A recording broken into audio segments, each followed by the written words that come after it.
گھر بیٹھے بہترین نعت خوان بننے کا موقع۔ آن لائن نعت کورسز جن میں 50,000 لکھی ہوئی نعتیں، 5,000 نعتیں، 100 سے زائد درود و سلام، 9 مختلف زبانوں پر مشتمل نعتیں، 300 سے زیادہ لیکچرز اور اسباق اور بہت کچھ شامل ہے۔ مزید معلومات کے لیے دیے گئے نمبر پر رابطہ فرمائیں۔ کورس کا تعارف، کلاس کا طریقہ کار، کلاس کا وقت اور مزید تفصیلات پر بات کرنے سے پہلے 2 باتیں عرض کرنی ہے۔ ہماری اکیڈمی کی تمام آڈیوز، ویڈیوز اور پوسٹوں کو کاپی کرنا یا اپنے ذاتی مقاصد کے لیے استعمال کرنا منع ہے۔ بلا اجازت ایسا کرنا اخلاقی، شرعی اور قانونی جرم ہے۔ بہت زیادہ تعداد میں ہمیں روزانہ کالز اور میسیجز موصول ہوتے ہیں۔ سب کو الگ الگ وقت دینا، اپنے کورسز کا تعارف پیش کرنا، پوچھے گئے سوالات کا جواب دینا اور مکمل تفصیلات فراہم کرنا ممکن نہیں ہے۔ معاشرے میں چند برے لوگ عوام کو طرح طرح سے لوٹتے، دھوکہ دیتے اور فراڈ کرتے ہیں، جس کی وجہ سے لوگ اعتماد کرنے سے پہلے مکمل تسلی کرنا چاہتے ہیں، جو ان کا بنیادی حق بھی ہے۔ ان تمام باتوں کو سمجھنے کے لیے، ان تمام مسائل کے حل کے لیے آپ ہماری اس ویڈیو کو مکمل دیکھیے۔ انشاءاللہ عز و جل آپ کی مکمل رہنمائی ہو جائے گی۔ بسم اللہ الرحمن الرحیم۔ یہ جو نعت کورس میں جو موضوعات ڈسکس کیے جائیں گے، جن موضوعات پر لیکچرز اور بیانات سے آپ کو ڈیٹیل سے تفصیل کے ساتھ سمجھایا جائے گا، ان کا مختصر جائزہ ہم لے لیتے ہیں۔ سب سے پہلے جو آپ کو بتایا جائے گا وہ یہ ہے کہ نعت کی تعریف کیا ہے۔ دیکھیں، حمد، نعت، منقبت، مرثیہ، نظم اور مناجات، یہ ایک الگ الگ ان کی تعریفیں اور یہ ساری الگ الگ چیزیں ہیں۔ اب بعض اوقات یہ ہے کہ حمد کے لیے بلایا جاتا ہے تو بعض لوگ نعت پڑھ رہے ہوتے ہیں۔ اب جہاں نعت پڑھنی ہوتی ہے وہاں پہ لوگ منقبت پڑھ رہے ہوتے ہیں، اور منقبت کے اشعار نعت کے ساتھ آپ مکس کر رہے ہوتے ہیں۔ بعض اوقات نعت کے اشعار کسی ولی کی طرف منسوب کیے جاتے ہیں۔ تو یہ نعت کی تعریف، حمد کی تعریف، منقبت کی تعریف، مرثیہ، نظم، مناجات، اور یہ اس کی پھر مختلف قسمیں ہیں۔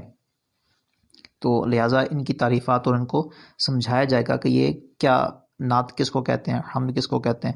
اچھا، نعت کیسے کہی جائے، نعت کہنے کا انداز کیا ہونا چاہیے، نعت کے آداب کیا ہیں، نعت کی اہمیت کیا ہے، قرآن پاک میں کیا اہمیت ہے، اور حدیث نبوی صلی اللہ تعالی علیہ وآلہ وسلم اس کی کیا اہمیت ہے۔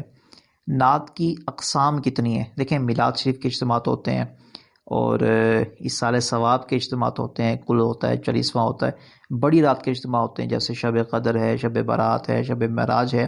اسی طرح اسکول کالجز میں بزم ادب ہوتا ہے، اس میں کون سی نعت پڑھنی ہے، کس طرح کی نعت پڑھنی ہے، کس قسم والی نعت پڑھنی ہے، اور کوئی کانفرنس وغیرہ منعقد ہوتی ہے، کوئی سیاسی جلسہ منعقد ہوتا ہے، رزلٹ سرمنی، بہت ساری یہ اجتماعات ہوتے ہیں۔ اور بعض اوقات گھروں میں چھوٹی چھوٹی میلاد کی محفل ہوتی ہے، یا بعض اوقات افطار پارٹیاں ہوتی ہیں۔ تو کس موقع پر کون سی نعت پڑھنی ہے اور نعت کی کتنی اقسام ہوتی ہیں، یہ تفصیل کے ساتھ انشاءاللہ عز و جل آپ کو بتایا جائے گا۔ نعت کے مختلف حصے، ان کے بارے میں آپ کو بتایا جائے گا۔ اب میں اگر نعت کے حصے کتنے ہیں اور کیا کیا ان پہ بات کروں گا تو یہ بات لمبی ہو جائے گی نا، تو میں صرف ٹاپک جو ہے وہ آپ سے ڈسکس کرتا ہوں۔ مزید تفصیلات انشاءاللہ لیکچرز میں ہی آپ سنیں گے۔ نعت کے مختلف حصوں کو ہم ڈسکس کریں گے۔ نعت خواں کے لیے آداب، اس پہ ہم بات کریں گے۔ نعت خواں کی تعریف کیا ہے، نعت خواں ہوتا کون ہے۔ ہر نعت پڑھنے والا نعت خواں نہیں ہوتا۔ نعت خواں کا ایک امیج ہے، ایک اسٹینڈرڈ ہے، ایک لیول ہے، اور ہم صرف مستند پڑھنے والے کو ہی نعت خواں کہیں گے۔ اچھا، نعت خواں کا اخلاق کیسا ہونا چاہیے۔ بعض لوگ گلے کو صاف کرنے کے لیے نشہ آور چیزوں کا استعمال کرتے ہیں، اس کے بارے میں ڈیٹیل سے بات ہوگی۔ سٹیج پر احتیاطیں، بعض لوگ سٹیج پر ایسی حرکتیں کر رہے ہوتے ہیں کہ لوگوں کی نظر میں گر جاتے ہیں، اور جب وہ سٹیج پہ آ کے پڑھتے ہیں تو پھر وہ مزہ نہیں آتا سننے میں۔ بہرحال سٹیج پہ جو احتیاطیں ہیں، سٹیج پہ آپ بیٹھے ہیں تو کون کون سی احتیاطیں کرنی ہے۔ بعض نعت خواں کیا کر رہے ہوتے ہیں کہ بے جا تعریف اور جھوٹی تعریف سیاسی شخصیات کی، دنیا داروں کی کر رہے ہوتے ہیں۔ تو ان کے نقصانات کیا کیا ہیں اور یہ کیوں نہیں کرنی چاہیے، یہ اس پہ ڈیٹیل سے بات ہوگی۔ نعت پڑھنے کے مختلف انداز کون کون سے ہیں۔ نعت پڑھنے کے آسان طریقے جو تقریباً 29 ہیں، اور یہ 29 ایک دوسرے سے مختلف ہیں۔ نعت پڑھنے کے آسان 29 طریقوں پر بات ہوگی انشاءاللہ عز و جل۔ آواز اچھی کرنے کا طریقہ آپ کو بتایا جائے گا، نعتیت طرز کی اقسام کہ جو پرسوز نعت ہے اس پہ کون سی طرز آپ نے لگانی ہے، جو شادمانی نعت ہے شادمانی نعت ہے، جو میلاد شریف کی نعت ہے، اب اس پہ طرز آپ کی کیسی ہونی چاہیے، طرز کی اقسام آپ کو بتائی جائیں گی۔ اور اگر کوئی آپ کا دوست شاعر ہے یا نئی نعت آپ نے دیکھی، آپ کو اس کی طرز پہلے سے آپ نے سنی نہیں ہے، نئی طرز کو کیسے بنایا جاتا ہے انشاءاللہ عز و جل یہ آپ کو سکھایا جائے گا۔ غنے کی تعریف آپ کو بتائی جائے گی، ترنم کیا ہوتا ہے، تغم کس کو کہتے ہیں، غنہ کی اقسام کتنی ہے، محافل نعت کے آداب اور تقاضے کیا ہیں، اس پہ بات ہوگی انشاءاللہ عز و جل۔ انعقاد محفل کے رہنما اصول، آپ اپنے گھر میں، اپنی مسجد میں، اپنے علاقے میں محفل انعقاد کرتے ہیں تو کیا کیا باتیں آپ کو ان باتوں کا خیال رکھنا ہے، تو وہ باتیں انشاءاللہ آپ کو رہنما اصول بتائے جائیں گے۔ نقیب کے لیے کچھ ہدایات ہیں، نعت کو شعراء کے لیے کچھ باتیں ہیں، جلوس میلاد کے لیے کچھ باتیں ہیں، گلے کا خراب ہو جانا یعنی کن چیزوں کی پرہیز کرنی چاہیے، غذا کون سی استعمال کرنی چاہیے، احتیاطی تدابیر کون کون سی ہونی چاہیے، یہ سارا کچھ انشاءاللہ عز و جل آپ کو بتایا جائے گا۔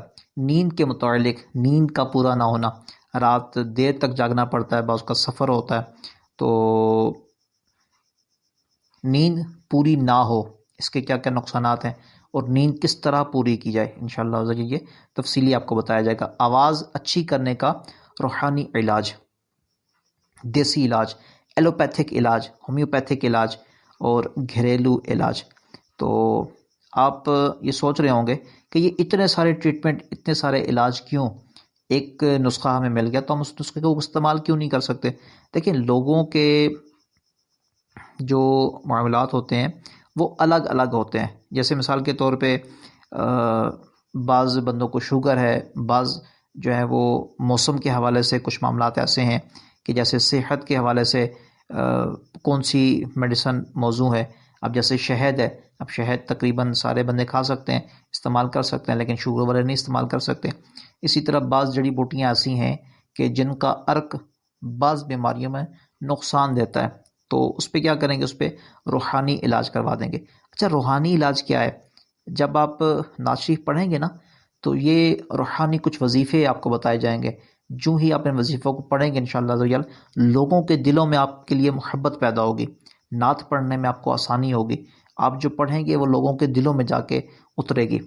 اسی طرح جو باقی نسخہ جات ہیں وہ موقع کے حساب سے، موسم کے حساب سے، دیکھیں کچھ میڈیسنز ایسی ہیں، کچھ نسخے ایسے ہیں جو سردیوں میں استعمال نہیں کر سکتے، اور بعض ایسے ہیں جو گرمیوں میں استعمال نہیں کر سکتے، تو یہ الگ الگ آپ کو بتائے جائیں گے اور الگ الگ طریقہ کار بھی آپ کو بتائے